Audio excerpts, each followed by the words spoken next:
Fala galera, tudo bem com vocês? Vingança não vingança, acabou. Será que agora acaba, né? A maldição de 2012. Jogamos o jogo todo, foi até os 90 minutos. Conseguimos uma ótima vitória lá. É um jogo que era complicadíssimo.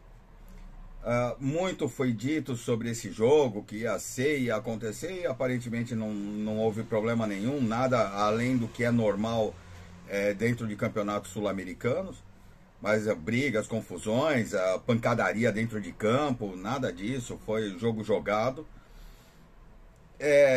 Foi assustador o primeiro tempo, pelo menos para mim foi assustador o primeiro tempo. Ver o São Paulo 3 semanas treinando para jogar o que jogou no primeiro tempo foi um absurdo. Tem uma série de desculpas ali. A principal delas é o campo, porque o campo, na verdade, apesar de parecer um tapete, foi dito na transmissão, o campo estava cheio de areia, então você toca a bola diferente, a força tem que ser diferente. O Natan estava muito nervoso no primeiro tempo, errou muito passe próximo da nossa área. Alan Franco também errou. Aí, quando tem o Arboleda na defesa, eu já fico muito mais tranquilo, e ele mostra que ele é, sem dúvida nenhuma, o principal jogador de defesa do São Paulo. E a defesa com o Arboleda é uma coisa, sem o Arboleda é totalmente diferente, né? O Rafael ajudou e muito, teve uma participação excepcional no jogo de hoje, foi muito bem. O time do Tigre começou jogando muito bem, pressionando o São Paulo. O São Paulo quase não teve chance no primeiro tempo, a maioria das chances foi do Tigre. E o Rafael conseguiu segurar bem. No segundo tempo, o São Paulo consegue se ajeitar. O Rogério acalma o time, consegue reposicionar, e o São Paulo começa melhor o segundo tempo. Pressiona. Aí o Edson consegue fazer o seu gol num bom passe do Nestor. E o Nestor é aquilo, ele acerta um passe por jogo. Ele acertou aquele lá, você pode tirar ele de campo, porque daí ele não acerta mais nada. Aliás, o Nestor, que deveria ter sido expulso no primeiro tempo, pela cotovelada que deu. Não foi uma dividida e não foi mão que sobrou. Ele vai com o cotovelo, o cara tem 2 metros de altura, ele levanta o cotovelo para acertar a cara do jogador da Argentina. Então, o Nestor deveria ter sido expulso no primeiro tempo. Continua sendo o mesmo jogador medíocre de sempre. Não fez absolutamente nada no jogo, a não ser essa besteira enorme que, se o juiz ou se o VAR é um pouco mais rigoroso, põe ele para fora, ele tomou só o amarelo. Mas, no segundo tempo, ele acerta o passe no contra-ataque. E o Erisson, que parece pesar 200 quilos também, corre e parece que treme o chão, mas conseguiu chegar e fazer o primeiro gol. A partir daí o Tigre se perdeu em campo e o São Paulo dominou totalmente o segundo tempo. E no contra-ataque, mais uma vez, o Edson escapa pela direita, dribla o jogador lá aos trancos e barrancos, dribla o zagueiro do Tigre, e quando ele bate, a bola desvia no zagueiro e encobre o ótimo goleiro do time do Tigre. Que excelente goleiro é. E conseguimos o 2-0. E aí acabou o jogo. Aí realmente o São Paulo conseguiu fazer o jogo à sua mercê. A única coisa que eu não gostei nesse final de segundo tempo foram as faltas muito próximas à grande área. Ainda bem que o Tigre não tem nenhum batedor de falta, porque se tivesse, foram 2 lances muito perigosos, 2 faltas muito perigosas na entrada da área e de uma maneira desnecessária.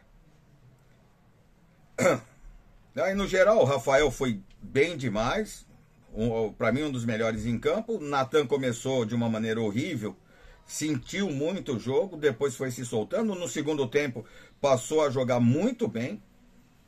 Arboleda, o Alan Franco deu aquelas escorregadelas dele, mas conseguiu se segurar ali, conseguiu manter a coesão da defesa. O Arboleda, para mim, é sem comentários, é titular absoluto desse time. O Beraldo, que veio como uma surpresa no Campeonato Paulista, era o que sobrou lá para entrar de zagueiro, hoje se firma, para mim ele é titular dessa defesa, fez um grande jogo. bons lançamentos, errou alguns, mas com bons lançamentos. Agora, para mim, a surpresa maior foi o Michel Araújo. Acertei o nome, não adiantou você falar. Meu filho ficou o tempo todo falando do Luiz Araújo, eu achei que eu ia confundir no vídeo, mas foi o Michel Araújo.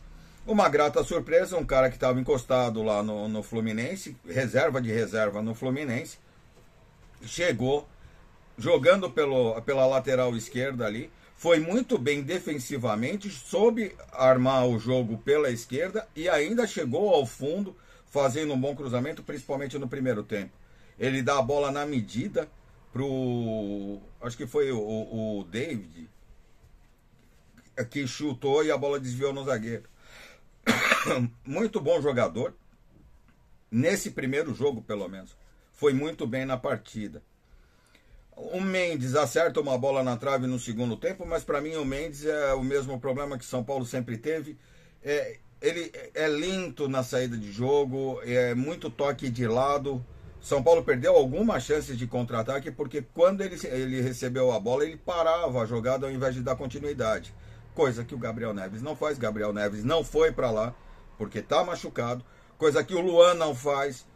Então a gente precisa de um pouco mais de dinâmica nesse meio campo para que realmente possa jogar no contra-ataque. O Nestor Pereba de sempre acertou um bom passe para o segundo gol, mas para mim foi um jogo horrível do Nestor mais uma vez e merecia ser expulso mesmo no primeiro tempo.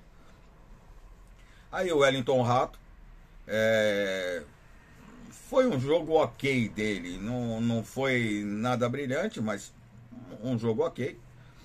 O David também um jogo ok, ainda perdeu uma chance agora no segundo tempo, mas o David muito pouco para aquilo que se esperava, vindo do Fortaleza, da maneira como ele jogava no Fortaleza. E o Erisson é o destaque da partida. Se ele tinha 5 gols na carreira dele, só hoje ele fez 2. E eu não entendo o Rogério. Continuo sem entender o Rogério. Ok, ele foi fazer as substituições, o São Paulo estava ganhando de 1-0, o jogo estava dominado, ele vai fazer as substituições, e um dos caras que ia sair era o David. Era o Edson. Mas o cara acabou de fazer o segundo gol, então o cara tá numa noite que a bola que ele tá chutando tá entrando. Ele tá acertando os chutes. No primeiro tempo, a defesaça do goleiro do Tigre, o chute também foi dele num contra-ataque. Pô, deixa o cara em campo.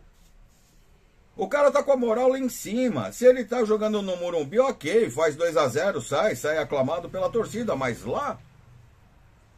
E ainda assim ele pega e tira para colocar a droga do Luciano de novo, que continua a mesma porcaria que estava sendo. Não fez nada no ataque, reclamou adoidado, e cada vez que pegou a bola, tentou tocar para trás. Então foi outra porcaria de apresentação do Luciano, mais uma vez. E eu só não entendi porque o Rogério não muda essa substituição. Podia ter tirado o David, por exemplo, para deixar o Erisson. O cara acabou de fazer o segundo gol, pô. Enfim, temos que conviver com essas teimosias, essa coisa ilógica do Rogério. Mas conseguimos a vitória. Se era esse o jogo que faltava para o São Paulo voltar a ser campeão, né? Que dizem que foi a mandinga, tal, do jogo inacabado. Hoje acabou e acabou bem. O mesmo placar do jogo do Morumbi, só que dessa vez aos 90 minutos. Segundo tempo do São Paulo. Se o São Paulo jogar dessa maneira, com esse empenho, com esse toque de bola, um pouco mais de velocidade, nós temos chance de fazer ainda jogos melhores. De repente, com a volta do Wellington, o Michel Araújo pode jogar mais pelo meio, porque ele tem bom passe, é catimbeiro, é uruguaio e pareceu ser um bom jogador. Vamos torcer para que ele tenha sequência. Agora o São Paulo espera, no final de semana não vai jogar contra o Ituano na terça-feira, e na terça-feira a gente volta. Aí é pela Copa do Brasil. Tomara que com mais uma vitória, vamos ver como é que tá o tapete lá do Morumbi. Valeu? Gente, a todos vocês, muito obrigado pela companhia, obrigado a quem está se inscrevendo. Para você que está conhecendo o canal, se quiser se inscrever, vai ser um prazer ter você aqui. Uma ótima Páscoa para todo mundo. Lembre-se sempre do motivo da Páscoa, né? E é uma homenagem a esse cara que só pregou o bem. E vamos esperar terça-feira. Que seja mais um dia bom, mais um dia feliz pra gente. O torcedor do São Paulo merece um pouco de alegria também. Fiquem com Deus, um abraço e até a próxima.